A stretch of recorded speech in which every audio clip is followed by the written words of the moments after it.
So I'm so excited today to make this video because I'm going to talk about my top 10 most anticipated films of the year. And I know that these aren't going to be probably the best of the year in terms of film quality, or the most popular even, but I just think that these are my most anticipated and what I predict are going to be amongst my favorite films of the year.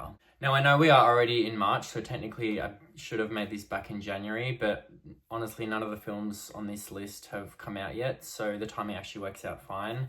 And I do want to get this video out there before these films start rolling out.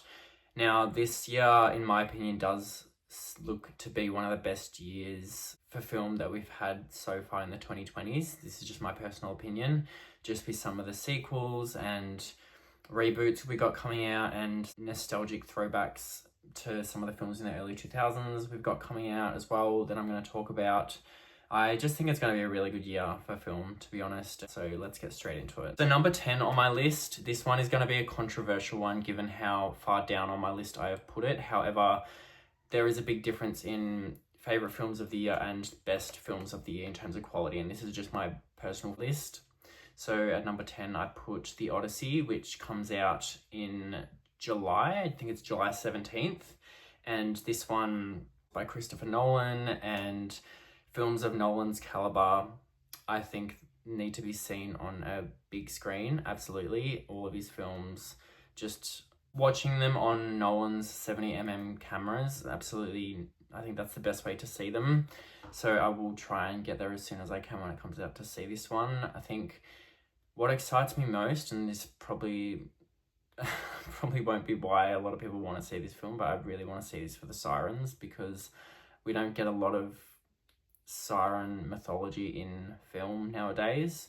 So I am really excited to see, and the fact that Christopher Nolan is doing this as well, I'm really excited to see where he goes with this, because anyone that knows me knows how much I love sirens and mermaid mythology. So I just don't know what to expect with that, to be honest. I really don't think it's going to be a main focus of this film, but nonetheless, I'm very excited for this one. It will probably be my top 10 favorite films of the year, I hope. But as I've said, there's just other films throughout this year that I'm really excited to see. Next film on my list is Obsession, which is about a character called Bear, played by Michael Johnston, a music store employee who buys a supernatural toy and wishes for his childhood friend Nikki to fall in love with him, but soon realizes that some desires come at a dark, sinister price.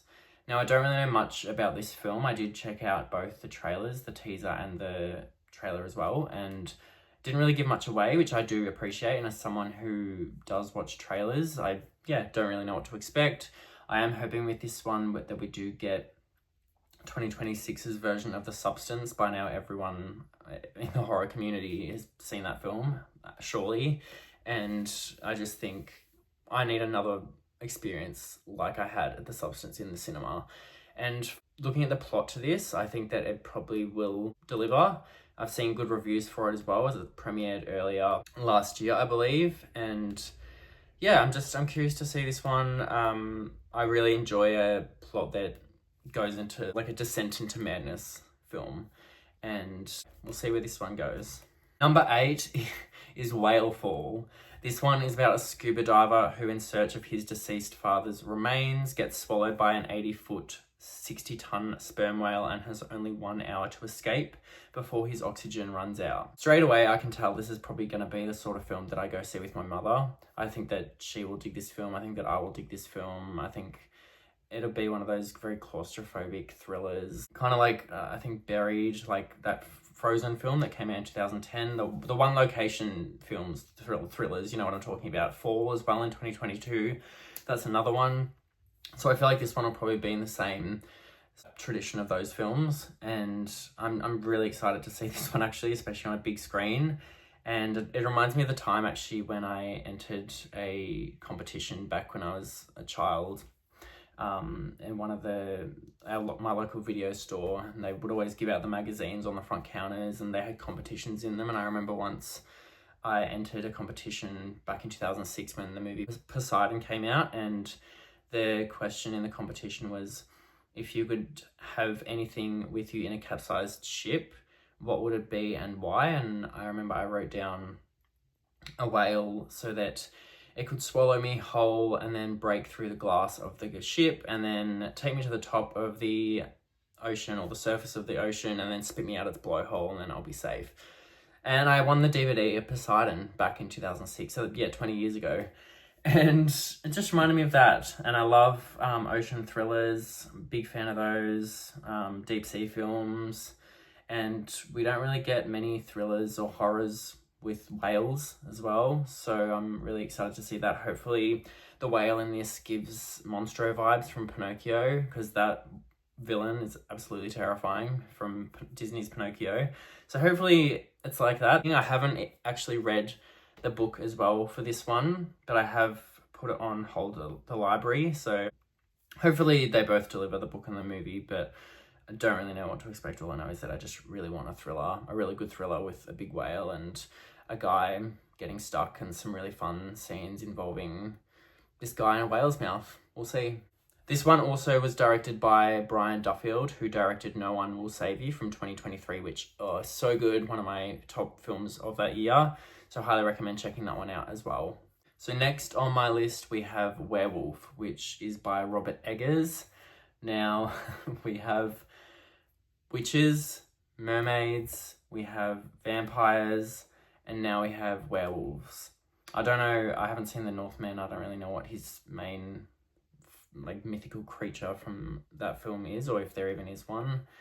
So I'll probably have to check that out at some point. And I love that he's taking the route of powering through all these mythical creatures with his films. Hopefully next we'll get dragons or unicorns, or finally get a film about Medusa, maybe. I have no idea, but I really love his period piece films. This one is sure to deliver given the cast. And like Nosferatu, we have Willem Dafoe, Aaron Taylor-Johnson, and Lily Rose Depp in this one. So I have high hopes for this one. Werewolves, they're quite underutilized, I think, in horror films, so I think this one will be good. And this one, like Nosferatu, comes out at the end of the year in December, so definitely will be seeing this one within the probably first weekend it comes out. Yeah, can't wait. So at number 6, I have Undertone, which is one of the latest A24 horror films and follows the host of a paranormal podcast, which becomes haunted by terrifying recordings that are mysteriously sent her way.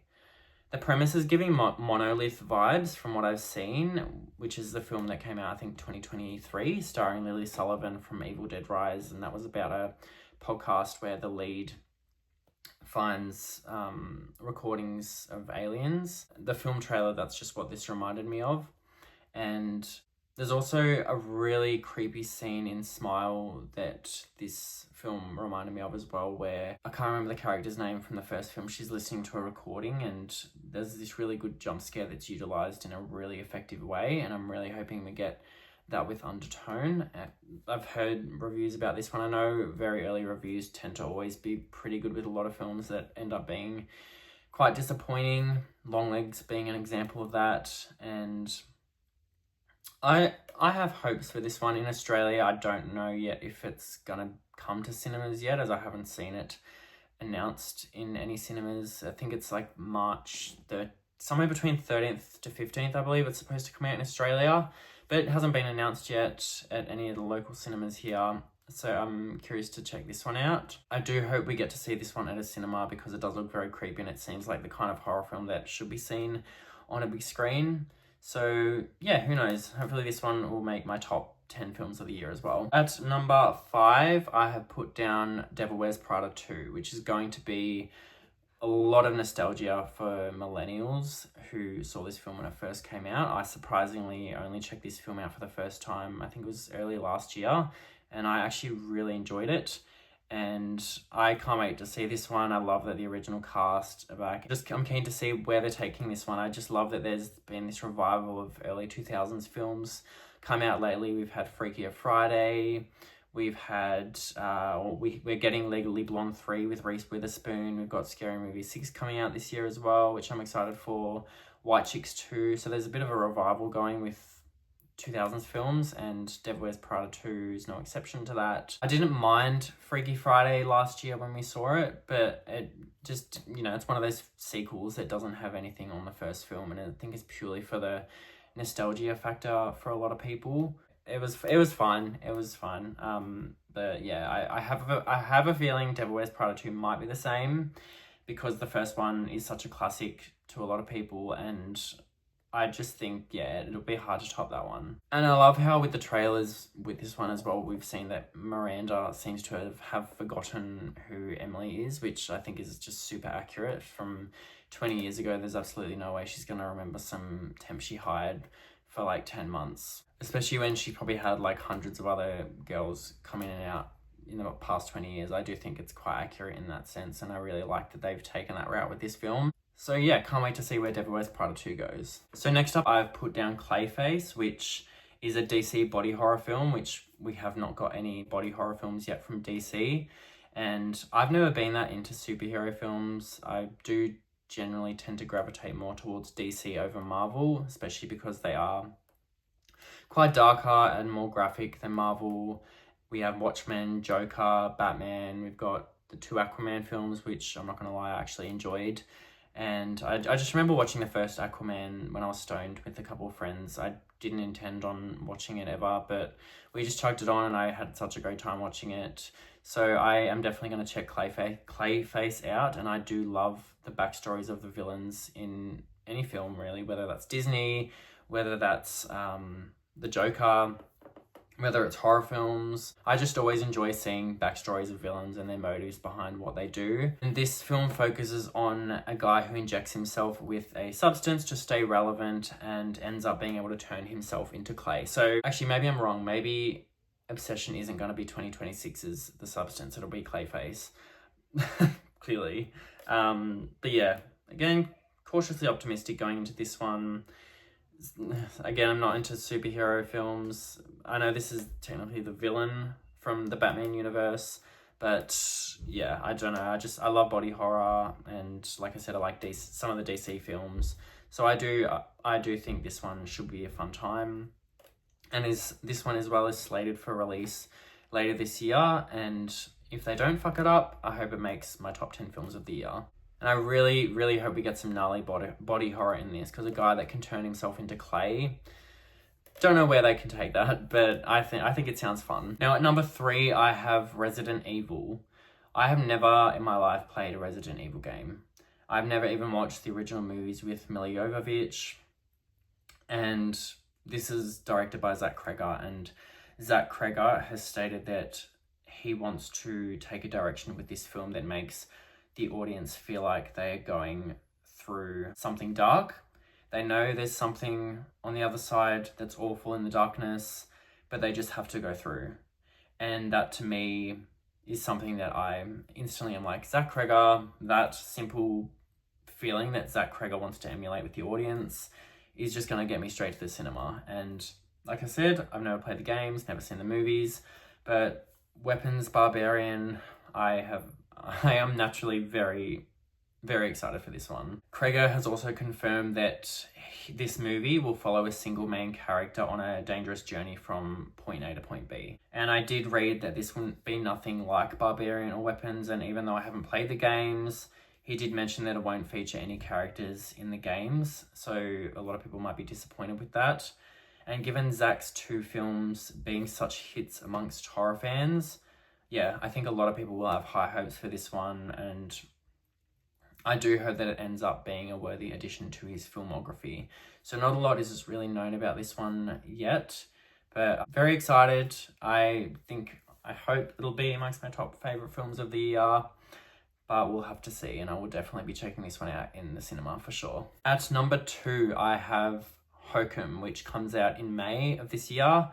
And this is the 3rd film from Damien McCarthy, who directed previous films such as Caveat, which is 2020, I think, or 2019, and Oddity, which was 2024 and was definitely amongst one of the best films of that year, especially in the horror community. The two films that he's done that I've seen are just filled with sustained tension throughout, and they really have an elevated sense of tension until the finales where things really ramp up and shit really hits the fan.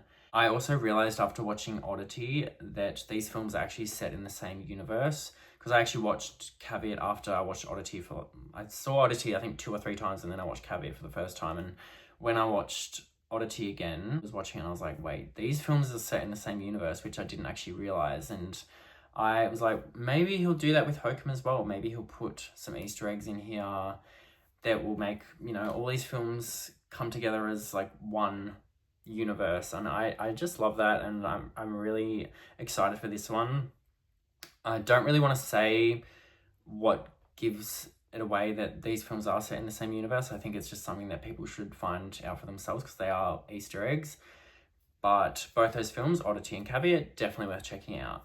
This film follows an author who travels to a remote part of Ireland to spread the ashes of his deceased parents, unaware that his rented accommodation could be haunted by a witch. I just love films like this that are about someone going out into the woods or traveling somewhere, and you know, they find some haunted objects, or there's some witch or something chasing them in a forest. Films like that are just set in the woods in a cabin, I'm all for. And the fact that this is Damien McCarthy, and this is also the first film of his, I'm not sure if Caveat did, but this is the first film of his that is coming to a cinema, so I will definitely be checking this one out in the cinema. And this one also stars actor Adam Scott, who a lot of people will remember from Severance as well. Okay, so I've definitely, I think, stuffed up the numbers on this list. So that was number 3 that I just did. This one is number 2, my second most anticipated film of the year, and I don't think many people are as excited about this one as I am. I've heard quite a bit of negative opinions about this one, especially with the trailer that came out recently, but the second on my list is The Mummy, which comes out in April, and this one has been quite polarizing. A lot of people are comparing this one to The Mummy with Brendan Fraser, saying that they didn't expect that this was going to be a horror without Brendan Fraser. And if you ask me, when did we ever get a horror movie about mummies and focusing on Egyptian lore and pyramids and people turning into scorpions? From what I've seen in the teaser, that's what it looks like. I'm very excited for this one, to be honest. A lot of people think that the trailer, when it first came out, was really corny. The dialogue in it, little daughter's like, "Don't worry, grandma, it's fun to be dead." And a lot of people are just shitting on that, and I'm like, there are tons of horror movies out there that have shitty dialogue at times, and I think that's just not enough to turn me off a film. So I can't wait for this one. This one is done by Lee Cronin. It's labeled Lee Cronin's The Mummy, so I'm just very excited to check this one out.